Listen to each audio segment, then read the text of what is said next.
Hi hello नमस्कार आस्वादी blog को आपण मानक स्वागत। चलतु बुली जावा आज केन्दुझर जिलार बहु पुरातन एक मंदिर जहाँकि कपिलेश्वर मंदिर नाम परिचित, जहाँकि आपणकर नरणपुर ओभरब्रिज पाखे अवस्थित। तो चलतु देखा आज से मंदिर कौन कौन रही सहित मंदिर कमिटी मंदिर को केते सौंदर्यकरण कर सब देखा। चलतु देखा।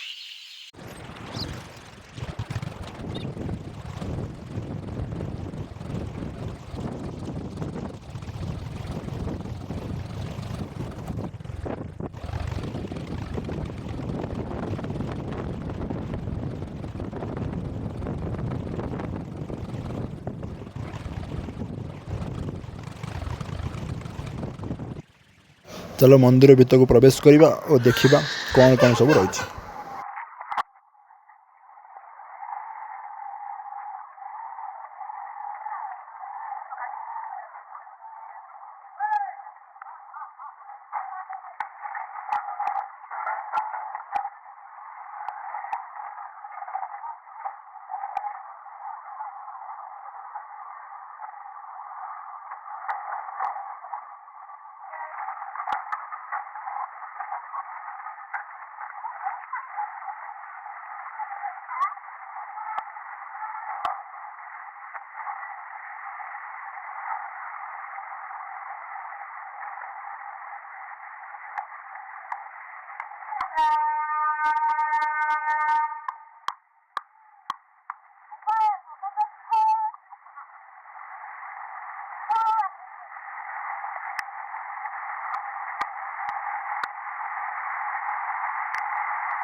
देवदेव महादेव ओम नमः शिवाय।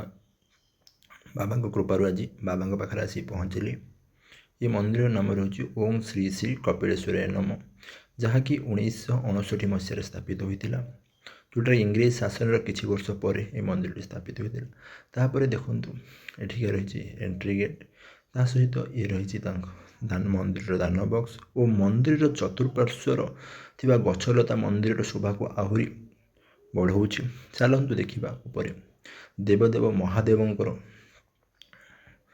दर्शन करवा, ता सहित हनुमान गणेश और अन्य देवादेवी मानक दर्शन करवा।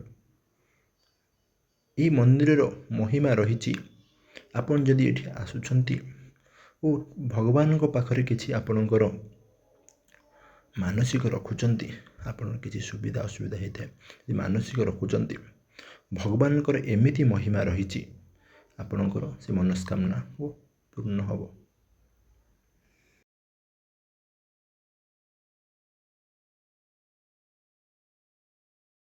चलतु भगवान को दर्शन करवा, भगवान को दर्शन करवा। दर्शन कर सारापर मंदिर बेढ़ार चारिपटे बुलवा और देखा मंदिर बेढ़ा चारिपटे कौन कौन सब रही।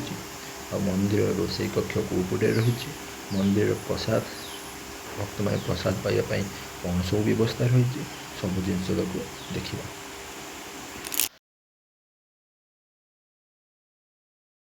चलो मंदिर बेढ़ा देख बुलवा और मंदिर बेढ़ा भितर थी जिनस गुड़िक देखा।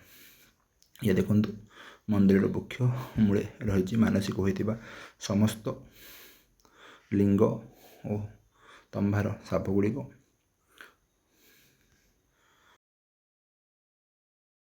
देखु एपटे रही रोषे कक्ष जोटा प्रसाद बना जाए, तापर भगवान को पाखरे प्रसाद लागू करा जाए।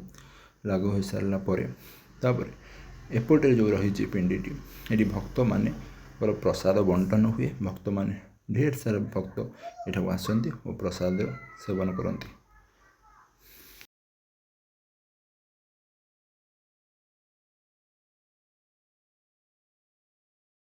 एपटे देखा जगतरनाथ जगन्नाथ मंदिर, जहाँकि जगन्नाथ सुभद्रा और बलभद्र तीनोटी मूर्ति पत्थर रे सजा बहुत सुंदर लगुच। जगन्नाथ बलभद्र सुभद्रा ଦେଖନ୍ତୁ କେତେ ସୁନ୍ଦର ଦୃଶ୍ୟ।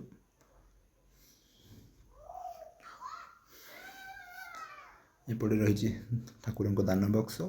ତାପରେ ଯିବା ସେପଟକୁ। କେତେ ପ୍ରାକୃତିକ ସୌନ୍ଦର୍ଯ୍ୟରେ ପରିପୂର୍ଣ୍ଣର ପାହାଡ଼ ଜଙ୍ଗଲ କେତେ ସୁନ୍ଦର ଦୃଶ୍ୟ ଆପଣମାନେ ଦେଖିପାରୁଥିବେ।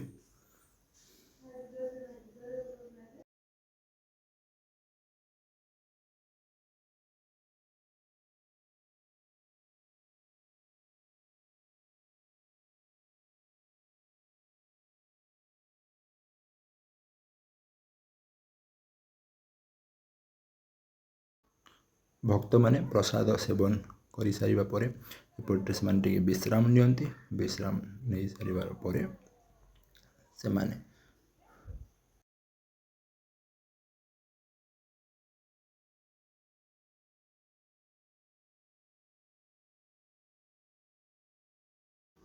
ଏଠି ବି କମିଟିର ସଦସ୍ୟମାନେ ଏଠି ବି ଟ୍ୟାପ୍ର ବ୍ୟବସ୍ଥା କରିଛନ୍ତି, ଯେଉଁଥିରେ କି ଭକ୍ତମାନେ ପ୍ରସାଦ ସେବନ ପରେ ହାତ ଧୋଇବା ପାଇଁ ଏଠି ସୁବିଧା ବି ରହିଛି।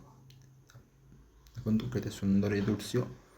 ମୋତେ ବହୁତ ସୁନ୍ଦର ଲାଗିଲା ଏ ମନ୍ଦିରର କମିଟିର ମେମ୍ବରମାନଙ୍କର ସଜାସଜି ଦେଖି ବହୁତ ପ୍ରଶଂସନୀୟ।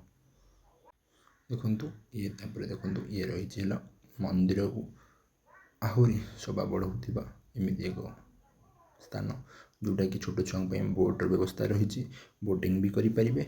ତା ସହିତ ମନୁଷ୍ୟକୁ ତ ଏଇ ଛୋଟିଆ ପର୍ବତଟିରେ ଆପଣଙ୍କର ଯେଉଁ ଷ୍ଟିକ୍ ପରି ରହିଛି, ସେଠାରେ ବିଭିନ୍ନ ପ୍ରକାର ପକ୍ଷୀଙ୍କ ଆକୃତିର ସିମେଣ୍ଟରେ ବନାଯାଇଛି ଓ ରାତ୍ରିର ଦୃଶ୍ୟ ଏଠି ଲାଇଟ୍ ଦେଲା ପରେ ଏତେ ସୁନ୍ଦରମୟ ହେଇଯାଏ। ଏଠି ଦେଖନ୍ତୁ ମା ମଙ୍ଗଳାଙ୍କର ସ୍ଥାନ ରହିଛି, ଯେଉଁଠି ମଙ୍ଗଳାଙ୍କୁ ରଖାଯାଇଛି ଗଛ ମୂଳେ। ଏଠି ଦେଖନ୍ତୁ ମା ମଙ୍ଗଳାଙ୍କ ଆଶୀର୍ବାଦରୁ ସମସ୍ତେ ଭଲରେ ଥାଆନ୍ତୁ। ଏ ଦେଖନ୍ତୁ ମା ମଙ୍ଗଳା ବହୁତ ହି ସୁନ୍ଦର। ମା ମଙ୍ଗଳା ମା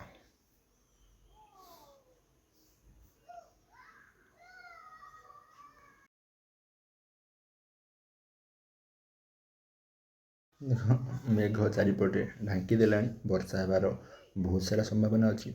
ତାପରେ ବି ମଧ୍ୟ ଇଏ ଦେଖନ୍ତୁ ଇଏ ଅର୍ଦ୍ଧନାରେଶ୍ୱରୀ ଶିବ ପାର୍ବତୀଙ୍କର ଷ୍ଟାଚ୍ୟୁ, ଯେଉଁଥିରେ କି ଅଧା ଶିବଙ୍କର ଓ ଅଧା ପାର୍ବତୀଙ୍କର, ଯେଉଁଟାକି ବହୁତ ସୁନ୍ଦର ଏ ମନ୍ଦିରର ଶୋଭାକୁ ଆହୁରି ବଢ଼ାଉଛି। ଏହା ରହିଛି ମନ୍ଦିରର ପାର୍କ, ଯେଉଁଥିରେ ଯଦି ଫ୍ୟାମିଲି ଧରି ଆପଣମାନେ ଆସୁଛନ୍ତି, ଯଦି ଛୋଟ ଛୁଆ ଥାଆନ୍ତି ଏଠି ଆପଣ ତାଙ୍କୁ ଖେଳାଇ ପାରିବେ।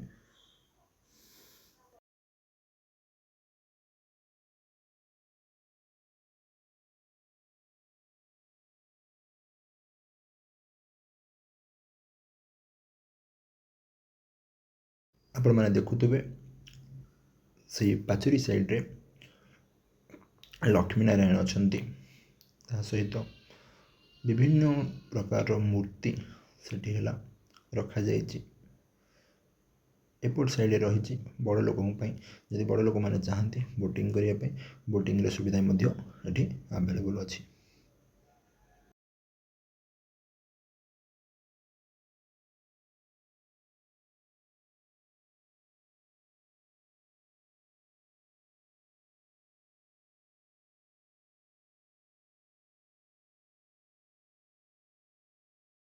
ଛୋଟିଆ ପୋଖରୀଟିଏ ରହିଛି, ଯେଉଁଠାରେ ଆପଣ ସ୍ୱଚ୍ଛ ହୋଇ ମନ୍ଦିରକୁ ପ୍ରବେଶ କରିପାରିବେ। ଡେସ୍କ୍ରିପସନ୍ରେ ମୁଁ ଲୋକେସନ୍ ଦେଇଦେଇଛି ଆପଣମାନଙ୍କୁ। ଆପଣମାନେ ଆସିବାକୁ ଚାହୁଁଥିଲେ ଏଠିକୁ ଆସିପାରିବେ। ତା ସହିତ ଭିଡ଼ିଓଟି ଭଲ ଲାଗିଥିଲେ ଲାଇକ୍, ସେୟାର ଆଣ୍ଡ ସବସ୍କ୍ରାଇବ୍ କରିବାକୁ କେବେ ଭୁଲିବେ ନାହିଁ।